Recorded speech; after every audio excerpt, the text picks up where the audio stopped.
mun ayeuna mah ke kebun binatang cekrek teu bisa juga kitu.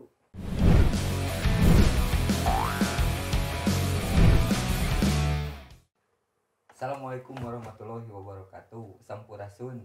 Bertemu kembali kita di acara Salsa Salse, acara ngobrol salsa di ruang tamu Indigo. Kita ngobrol tentang foto dari analog sampai digital. Nah, sekarang kita akan ngobrol sama seorang pelaku fotografi yang kalau kata saya sih bisa disebut lintas generasi. Karena si Akang ini teh antik, eksentrik, jeung asik. Jadi antikna hobina antik, terus eksentrikna gayana eksentrik, terus asik mah dia bisa masuk ke golongan manapun. Jadi istilahnya mah teu bauan lah mun bahasa Sunda namanya. Namanya Krisna Satmoko, atau lebih dikenal beliau teh namanya Kang Encis atau Om Cis lah ya. Sudah lama malang melintang di dunia fotografi, khususnya analog. Nah, nanti kita akan ngobrol banyak dengan beliau tentang pengalamannya di kamera analog dan fotografi. Sekarang kita akan ngobrol dengan Kang Encis.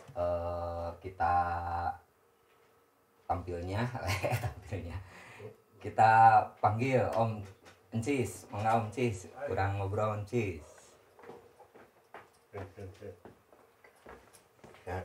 Sehat Om. Alhamdulillah. Sarehat lah nya aya mah di pandemina enggal kalabur gitu tah. Nah, si Kang Cis ini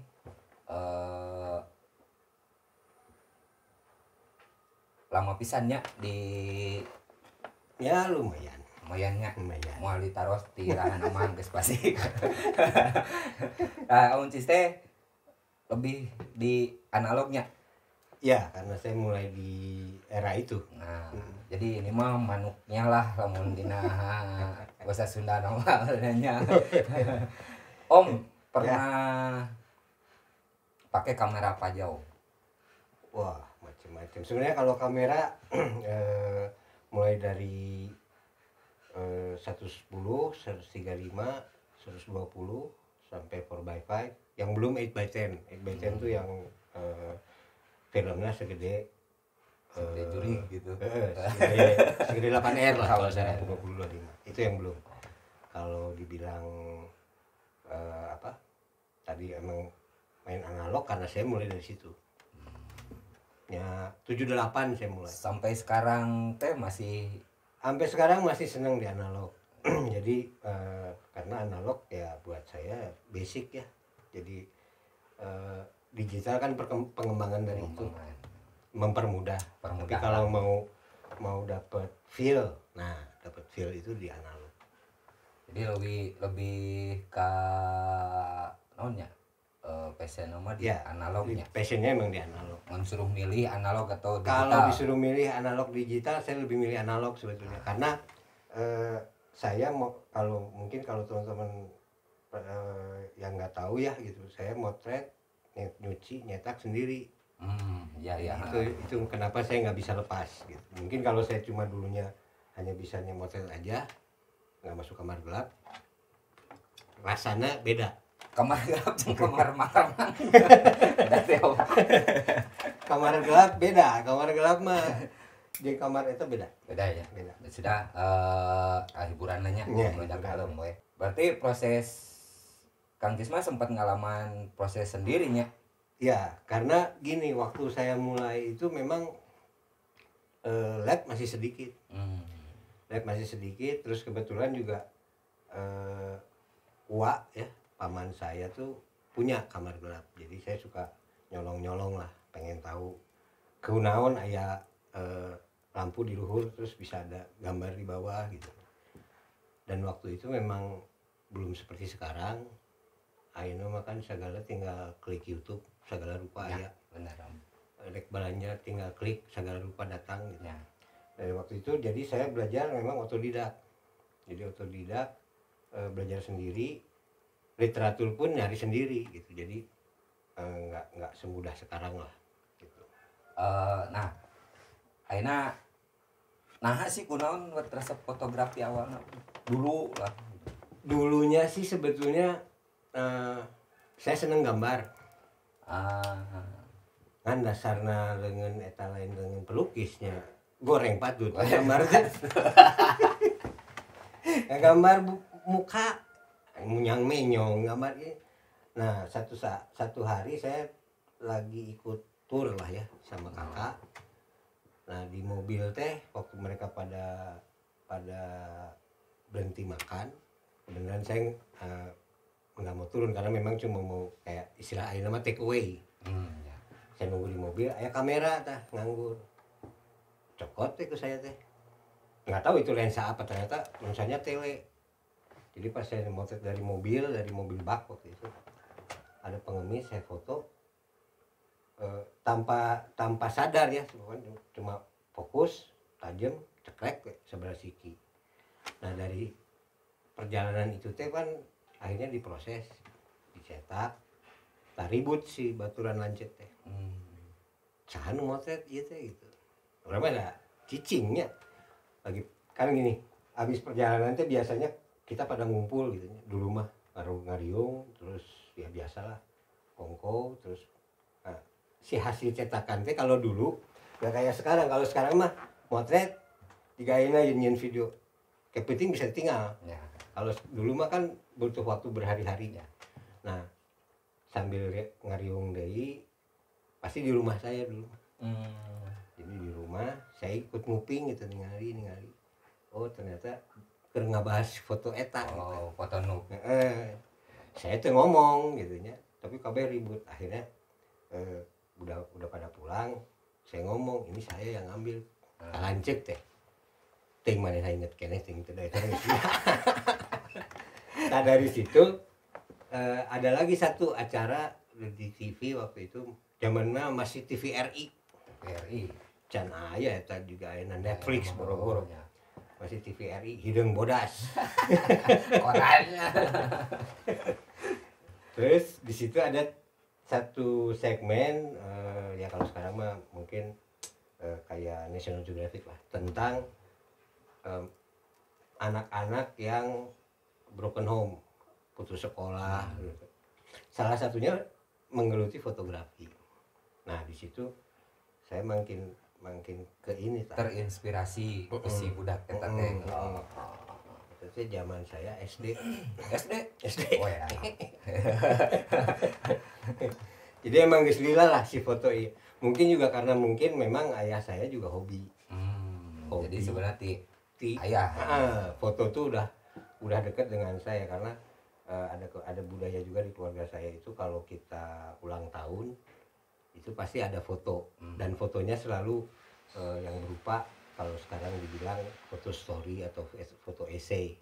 Jadi ada kronologis mulai dari bangun tidur, buka kado, ke sekolah, pesta, terus sampai akhirnya. Oh itu teh jadi udah kayak ritual itunya. Nah dengan seringnya saya lihat foto itu juga mungkin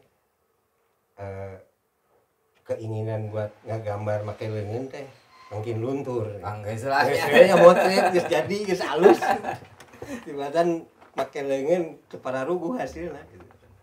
Lah eta teh serius-seriusnya saya akhirnya mempunyai kamera sendiri lah ya. Tadi saya bilang 110 itu format yang paling kecil di analog. Sebenarnya ada yang 8mm ada, tapi saya nggak pakai karena yang film 8mm lebih khusus dan nggak dijual pasaran. Tapi 110 itu dulu tahun 78 masih ada. Saya dapat dikadoin sama ayah untuk lulusan SD dan di situ saya mulai motret aja dulu. Dulu mah nggak gini. Dulu mah nggak ada genre. Jadi kalau saya lihat ayah saya motret, dia motret kembang, saya motret kembang. dia motret pemandangan, saya motret pemandangan. nuturkeun Walaupun hasilnya amburadul. Filmnya leutik. Sementara saya pakai 35. Terus kamera saya juga kamera yang istilah barudak ayeuna teh naon free focus gitu. Jadi hanya snapshot aja. Jadi speednya udah diatur, diafragma udah nggak ada, cekrek aja. Cuman yang mungkin keuntungan saya di situ masih ada support dari ayah ya, dia beli film saya dikasih gitu. Nah, dari situ aja sih sebenarnya. Tadi Om Cis ngobrol aya genre tajing, ayeuna yang terakhir di Om Cis tentang genre teh naon sih sebenarnya gitu. Sebenarnya ya kalau genre mah ya itu nggak bisa ditahan ya. Cuma buat saya dengan pengotakan itu teh sebetulnya kalau pribadi saya itu lebih ke memilah sebenarnya. Jadi kalau kita motret, sebenarnya motret silahkan rek motret naon pek gitu ya. Cuman kan pada saat kita foto jadi, nah itu teh baru saya genrekan, oh ini potret, oh ini landscape. Jadi sebenarnya mah kan nyamun kayaknya Om genre mah istilah sebenarnya ya, maksudnya bukan satu naonnya naon sih naonnya mun disebut ieu nama. Jadi ente bukan dia sebenarnya bukan selera bukan artinya terus kita harus di satu genre. Enggak. Sebenarnya foto mah bebas pek kuma yang paling penting buat saya motret itu kan sebenarnya inti motret buat saya pribadi dulu sendiri. Saya motret saya resep iya gitu, saya foto gitu ting cek batur eta genrena naon teu ngarti. Pokoknya yang penting pribadi kita puas dulu di situ. Saya sering motret potret model gitu ya dulu zaman waktu saya masih sekolah ya gawena nya motretan awewe gitu kan. Tapi setelah itu ternyata ada satu masa di mana saya seneng dengan alam. Piraku rek mawa awewe ka leuweung hese ya zaman eta mah aduh ripuh lah nya. Jadi terboga motor terboga. Jadi ya akhirnya berusaha happy sendiri lah gitu.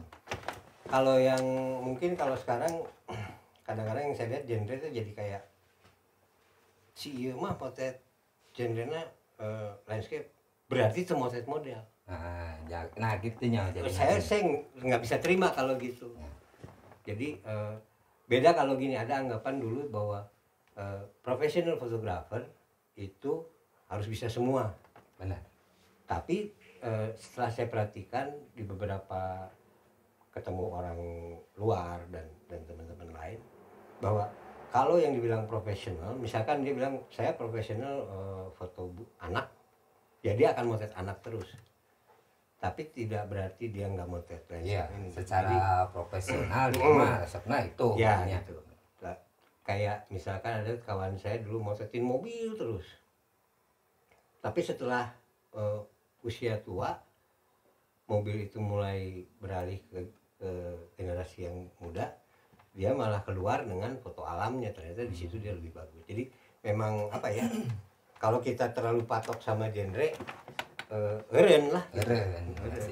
Jadi untuk berkembangnya ternyata itu kreatif artinya ya misalkan beli mobil nganker ke pasar unggul piraku reka kota make beca ente kan gitu, mobil mah dipakai. Jadi artinya mah genre mah sebenarnya jenis lah tapi nu dipikar resep ya. Karena gini, bisa aja saya seneng model, saya model genrenya model, tapi beda kan. Tapi gitu. Itu tidak bisa dijadikan sebenarnya bukan pahamnya. Bukan. Maksudnya itu mah itu jadi itu gitu aja gitu. Karena dari buku yang saya baca juga memang potret jadi satu genre, landscape jadi satu genre. Tapi nggak terus ada model yang hanya indoor aja. Dan mereka mah terus landscape juga. Siga film kan ya, action, komedi dan lain. Orang resep mana mah enggak gitu kan gitu. Nah, Om dari perjalanan teh kan sekarang kan Om lebih ke profesionalnya merenya. Ya akhirnya dari hobi jadi terus fotografer lah ya. istilahnya. mun secara non sih profesionalnya. Tan naon wae nu tos di ieu Om? Banyak sih ya, paling ada satu masa yang paling menarik itu waktu saya ngerjain, ada beberapa sih ya. Tapi yang pertama itu waktu saya bergabung sama Wallace Expedition. Itu ekspedisi di Sulawesi Utara. Di mana kita ekspedisi itu memperingati dulu ada Sir Wallace. Jadi dulu Indonesia itu kedatangan 2 orang besar, satu Darwin, satu Wallace. Nah, si ilmuwan ini teh yang bikin teori bahwa ada garis Wallace, ada garis Darwin. Nah, garis Wallace adanya di antara asal nama di antara Kalimantan dan Sulawesi. Which is nanti dia bilang bahwa fauna di Kalimantan dan di bagian Sulawesi itu beda. Seperti Anua, babi rusa, maleo, sama Tarsius. Tarsius teh ini juga tikus mata belok, 3 gremlin. Nah, itu pengalaman yang menurut saya paling berharga.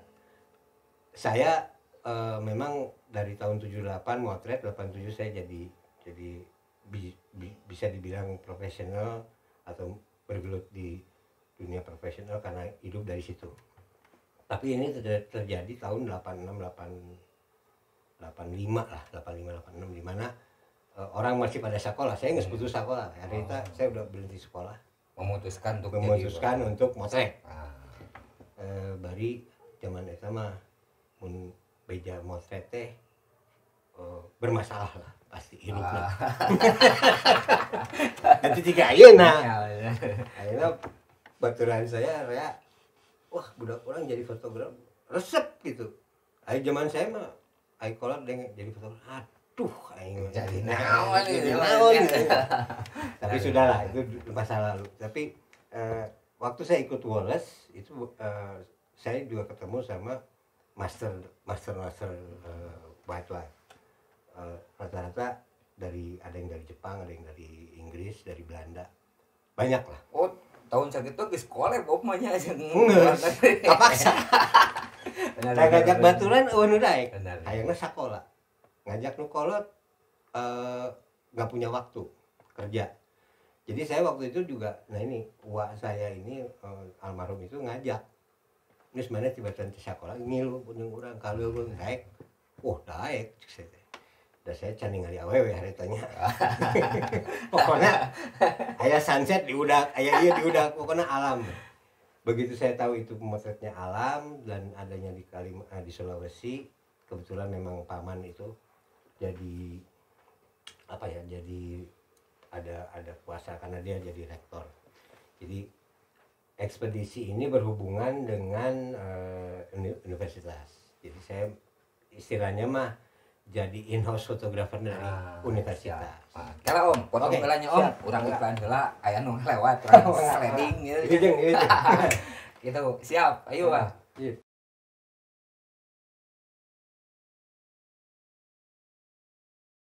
Oke, balik lagi di Salsa Salse.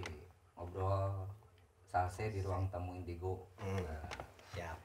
Bersama Kang Jis.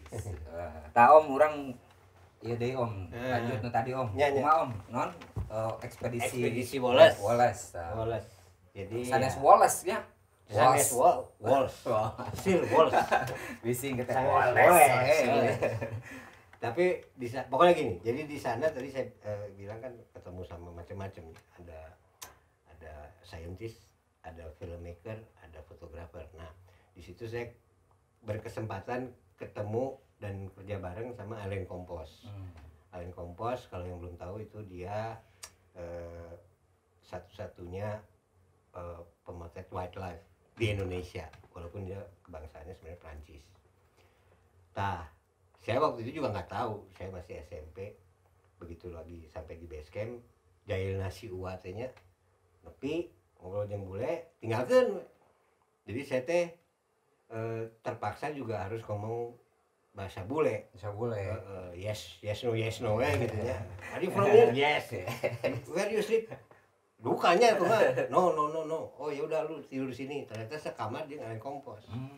Jadi begitu masuk kamar, itu base camp jangan diarti katakan hotel, tapi itu sekolah sebetulnya. Jadi ruang sekolah, jadikanlah kamar-kamar untuk saintis dan para waktu itu yang buka medan lahan penelitian tuh marinir ex Malvinas. Ya Malvinas tahulah di mana. Nah, di sana saya masuk ke ruangan teh jadi bukan kayak hotel, ya ngampar, tapi ternyata ada kandang, di jero kandang teh aya kalong, aya segala rupa, juga kebun binatang.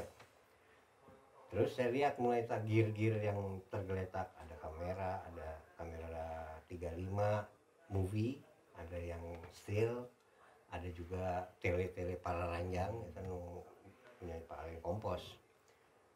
Keringah huleng gitu. Keluar lah bule-bule duduk-duduk di semak-semak, lengkap dengan gear macam-macam. Di sini ada 300 mili, ngenhenteng 200, ngebuntal gantel, banyak pisan kameranya. Nah, saya tahu dia bisa ngomong bahasa Indonesia karena pada saat ada hal yang tidak mengena lah gitu, si bule teh anjing, Sunda ieu nya Eta. mulai teu kasakusuk saha bule itu teh. Sieu. Iya cik gitu. Geus ngobrol malam, bule mah nanya dari mana segala macam. Saya ngobrol sama yang kompos gitu. Dari mana? Di mana? Sunda terus si kompos itu memang Bisa bahasa Sunda. Bisa bahasa Sunda karena dia bekerja untuk Indonesia, Yayasan Indonesia Hijau, which is adanya di Bogor. Dan dia juga nikah dengan orang Bogor, dia tahu lah gitu. Walaupun Sundanya Sunda bule. Dari situ ya dibilang udah kalau mau ikut sok jalan aja sama saya gitu. Jadi kemana si bule dengan kompos ini pergi, saya ngintil. Memang agak ngeres oge nya. Saya tanggalan 100 mili, saya 200. Letik teh. Saya tang moret burung rangkong dari jarak ratusan meter bisa ujuk-ujuk ngan liang burung jeung burungna. Urang jeung tanggal-tanggalnya jeung langit-langit, pokoknya itu kebanggaan lah. Ya, betul. Tapi kenapa saya bilang di situ saya belajar? Karena di situ saya belajar juga nyuci. Di situ saya harus bisa kasih laporan ke universitas bahwa apa yang mereka lakukan gitu. Nah itu saya mesti dicuci sendiri. Itu bisa dikirim ke Surabaya, bisa dikirim Surabaya tapi butuh waktu. Jadi kalau mau lu cuci sendiri di situ di on location. Berarti diajar nyuci teh di dinya. Praktek pada nyuci saat dapat pekerjaan itu. Jadi saya belajar nyuci mulai dari masukin film ke dalam reel dan segala macam. Belajarnya di Yonas. Sacan Indit, sebulan satana saya ke Yonas. Pengen tahu ke tante, saya bilang, tante saya perlu belajar nyuci cetak. Karena belum ada ya tempat nyuci cetak kayak sekarang, course gitu belum ada. Datang ke Yonas, nanya, akhirnya dibolehin. Agak takjub juga ngelihat cara kerja Yonas foto waktu itu karena semuanya manual. Jadi bukan mesin. Yang mesin tuh cuma untuk cuci slide, untuk cuci film dan sebagainya manual. Nah, pendek kata, setelah saya bisa, akhirnya saya proses. Memang tidak langsung di lapangan karena kondisi air. Jadi pas saya lihat di lapangan, terus kan ada jeda waktu untuk pulang ke Manado. Waktu itu base camp di kalau Manado Sulawesi Utara tuh dibagi 3, ada Gorontalo, Bolaang Mongondo sama Minahasa. Nah saya di batas terakhir Sulawesi Utara. Jadi lewat dari situ udah Sulawesi. Base camp teh berarti tilu. Kabupaten. Iya. Saya ada di kabupaten paling ujung. Ya. Di Gorontalo. Nah, butuh waktu 2 hari ke Manado pakai darat karena memang jalan Trans Sulawesinya juga masih diuruk zaman itu. Can hot mix juga ayeuna. Jadi butuh waktu. Akhirnya perjalanan pulang ke Manado saya kasih tahu kendala, akhirnya dibikinin kamar gelap sama si Buat di rumah. Akhirnya saya nyuci di situ. Nah, itu pengalaman yang pertama yang kalau dibilang resepnya di mana eta kayak gitu. Kedua, Saya motret juga buat sekarang Padma namanya. Oh berarti nu cerita tadi mah nu dicaritakeun ku si Om Ogre merenya nu moto bari ngadepong eta. Nah eta Oh, Ogre cerita yang ya waktu itu ya fotografer cenah ada fotografer yang moto sampai ka beberapa minggu ngadepong. oh, Oh iya tah tingali kira dina. itu yang Ogre ceritain itu waktu saya motret Tarsius. Ah. Jadi setelah saya dari Tangkoko setelah saya dari Dumoga, akhirnya ternyata memang kalau namanya fotografer wildlife itu nggak satu titik nges. Mending orang papai weti seluruh Sulawesi Utara ada apa aja. Jadi akhirnya beres dari yang Woles itu ikut lagi kompos masuk ke Tangkoko Batu Angus, itu adanya di ujung utara Pulau Sulawesi, Taman Nasional. Di situ kita ngambil Tarsius. Nah itu yang Ogre cerita sampai berhari-hari, karena memang yang kita foto bukan model yang terus bisa cing nonggeng kali ente gitu ya. Jadi kita mesti bener-bener kita kenalan dulu sama modelnya. Pertama dengan bau, kedua suara kerasa kresek itu dia aman, baru masuk ke suara shutter aman, suara shutter film kan beda gitu. Kita kayak kudu, karena gini binatang malam biasanya sensitif, begitu dia dengar sesuatu dia pasti masuk atau dia nyumput. Nah itu jadi saya berminggu-minggu teh cuma buat ngebiasakeun si eta. Setelah dia si eta. Ya, jadi kita yang berusaha masuk ke dunia mereka untuk bisa ngambil foto yang bagus, dan di situ memang belajar sabar. Jadi mimiti mah geus benang binatangna kita bikin ya segede ruangan ieu lah ya. Namanya kandang sesuai dengan habitat binatangnya. Terus kita biasanya kalau mun ayeuna mah ke kebun binatang cekrek. Teu bisa juga gitu. Jadi begitu kita datang popoekan cuma ke lampu kieu, wah bubar. Jadi datang terus kita cuma duduk berjam-jam cuma ngeliat keluar. Kan katingali tah kalau mata udah lama di tempat gelap biasanya kita bisa adaptasinya.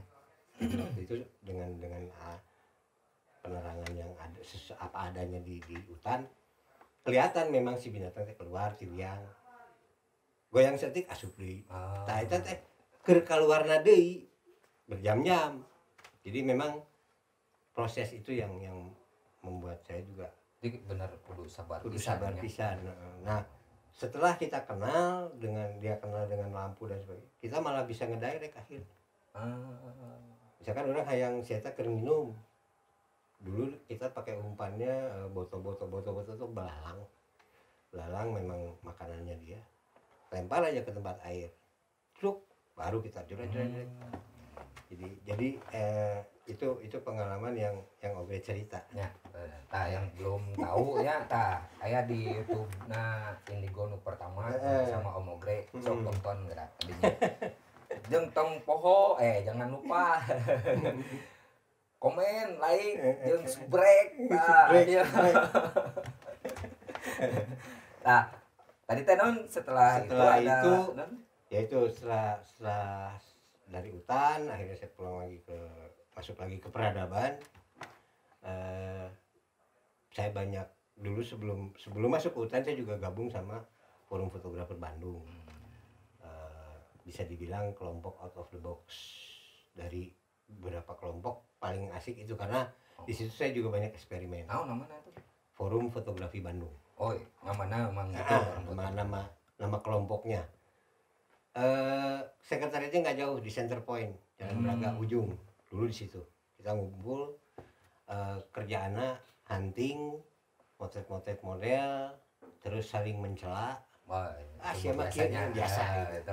Resepan. Tapi di situ saya banyak tahu juga bahwa ada cross processing, ada segala macam, lampu bisa. Tapi tempat sharing nya. Tempat sharing. Memang belum sharing Instagram ya waktu itu. Belum ada malah. Email ge can aya Jadi mun rek sharing ya panggih gitu. Panggih. Jadi ya itu forum. Nah, dalam perjalanan saya pulang dari Sulawesi, saya juga akhirnya ditarik jadi eh, fotografer buat majalah Tiara di Gramedia Group. Di situ saya cuma dapat tugas karena waktu itu redaktur fotonya Kang Ray Bahtiar, Bapak Pinhol dan Bapak Segala Rupa. Dan Ray itu ngasih kebebasan ke saya, cis pokoknya si karya teh orang hayang karya nu jiga manehnya. Jadi selama saya perjalanan nganggur lahnya beres dari hutan, mulai banyak eksperimen juga kan di kamar gelap, bikin multiple print, bikin sandwich, bikin hand coloring, bikin segala lah, bikin fotogram terus disiban lagi sama negatif, pokoknya yang gitu-gitu.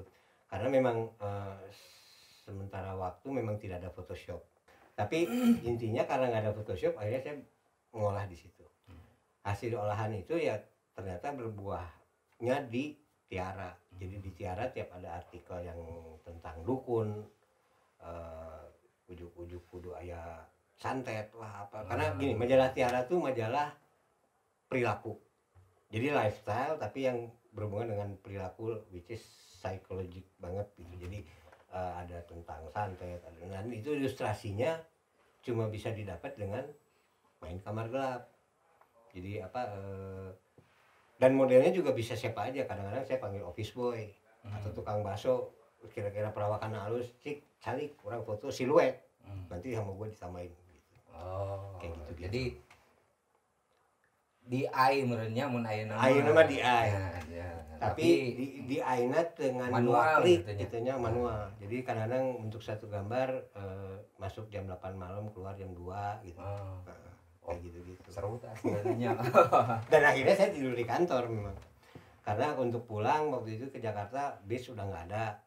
Jadi untuk pulang ke waktu itu kantor di Permata Hijau, ada transport cuma sampai jam 10 malam. Lewat jam itu ya lu mau pulang jalan gitu kan. Belum ada ojek, belum zaman ojek lah. Jadi akhirnya saya tidur di kantor. Karena saya tidur di kantor akhirnya ya bisa juga ngimbangin jadwal untuk pagi. Jadi saya mau di majalah saya dengan saya ukurnya ilustrasi, tapi kadang-kadang untuk koresponden motret Pak Ciputra, motret Sewan Jodi gitu saya pergi siangnya, malamnya saya. Itu pekerjaan kedua setelah si Wallace. Nah berikutnya pohonnya itu tiburak balik gitunya, flashback. Bebas si Wallace dulu. Bebas pokoknya mah, penting mah. Apa kira? Wallace. Sebelum tinggal pokoknya saya pernah juga untuk Hotel Padma, Hotel CD. Itu juga pengalaman menarik karena kalau kita klik sama klien paling enak memang.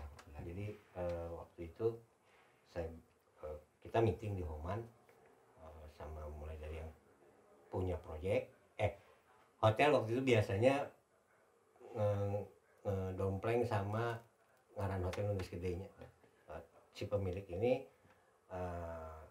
orang daerah Pasar Baru, anak orang Bandung, ngajak partner lahnya, partner nasi orang Singapura, ada juga interior designer. Kita meeting, pengen naon sih gitu. Kita perlu nih foto-foto buat di kamar, bentuknya hitam putih, gini. Terus dia cerita, si owner saya tadi belum motret, kira-kira kayak gini lah. Kita mah pas orang saya muka mirip, bisa bilang mirip. Cuma yang dia color, yang saya BW. Terus dia bilang, nah saya mau yang gini, udah kamu kerja 2 minggu. Motret naon cek saya teh. Pokoknya itu Bandung teh banyak art deco, kamu ambil aja art deconya. Bukan seluruh gedung, tapi detail-detail. Jadi misalkan ningali gedung Merdeka, saya bisa mungkin dapat 50 shot di situ. Oman dapat lagi karena detail-detail aja. Nah itu paling enak. Udah dapat, setorin ke interior designer, dipilih, cetak 10, proyek selesai. Rupanya si proyek ini nggak selesai di situ aja. Ternyata si marketingnya senang dengan alhamdulillahnya resep dengan gaya saya. Tanya lagi, lu mau nggak motretin hotel nih? Can jadi hotelnya masih kena Duterte Road. Hanya ada satu mock up room tuh istilahnya kamar contoh untuk dijual ke sponsor dan sebagainya. Saya disuruh motretin detail dari si hotel itu. Nah di situ saya hampir kerja ya 4 tahun lah. Wah, sepanjang Jadi tiap tahun saya pasti aja saya 2 minggu sebulan saya nongkrong buat motretin detail. Dan itu buat saya sesuatu lah ya. Karena biasanya klien mah umurnya kemarin lebih kencang ti jagongnya Ya. beres gawe nges kelar gitu. Biasanya, Kalau ya. ini mah terus gitu. Ntar bikin apa lagi dipanggil lagi. Tapi selalu yang saya suka di situ karena sesuai dengan passion saya juga hitam putih. Jadi Dari dulu mah nya kunaon klien kieu teh karena ningali kualitas brand pokoknya klik gaya ya gaya. gitunya. Jadi memang bener beda ya. Nggak tahu kalau saya banyak ketemu klien tuh yang selalu klik sama saya dulu, bukan karena kalau kita kerja komersial ternyata yang saya rasa kita bukan fotografer, kita mah tukang potret karena kita bekerja berdasarkan artwork yang dibikin atau dummy atau storyboard yang dibikin sama si desainer pun nuturkan keinginan nuboga hajat ya. Dan nuturkan ya enggak kan. Jadi kita motret harus sesuai pisan dengan itu, dengan storyboardnya. Melenceng sedikit bisa jadi nggak jadi gitu. Tapi kalau di CD ini saya bebasin. Dek motret jam seberapa?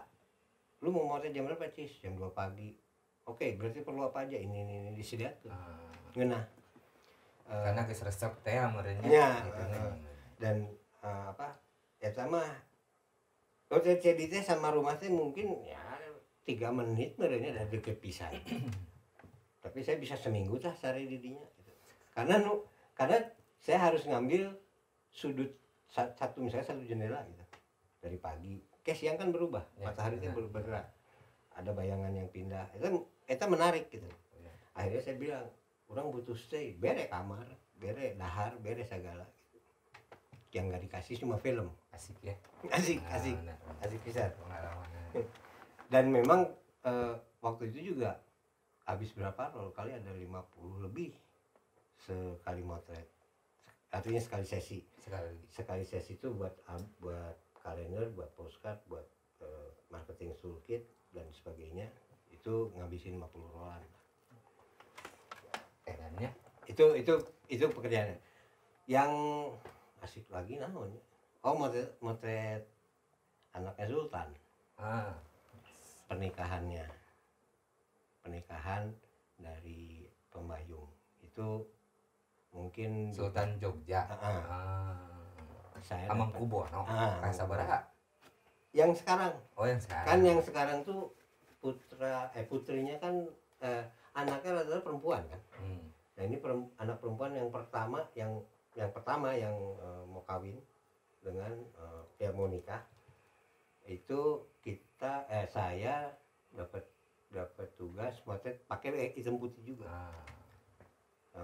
Kalau nggak salah waktu itu Darwis juga motret, dia untuk Mas Darwis itu untuk color, saya untuk black and white. Mas Feryadianto dia khusus kalau nggak salah buat karena dia dari Mustika Ratu, kalau nggak salah Mustika Ratu ya, produknya saya nggak tahu apa, tapi dia motret buat make upnya. Jadi 3 fotografer yang memang di hire in-house oleh Kesultanan. Wah, mulai asik ya Om. Oke, ceritanan kayaknya orang break day ya. Break day, mangga. Iklan biasa. Iklan lah. Iklan lah.